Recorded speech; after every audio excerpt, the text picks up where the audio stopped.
คนสวยไอ้เกียมหัวควายกินดองกันแท้เม้นฮักอีหลียินดีจะท้าเข้าแก่ขอนำพ่อแม่กินดองกันแท้ดวงใจ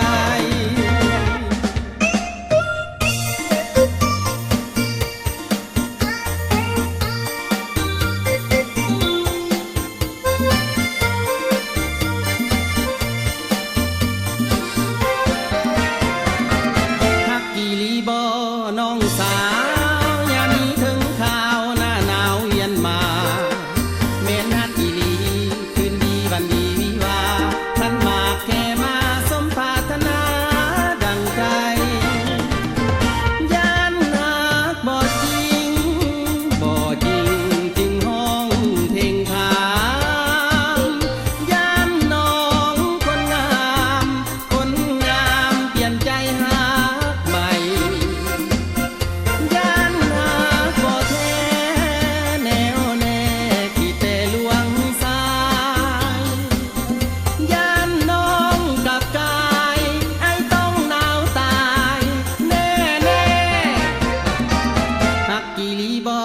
คนส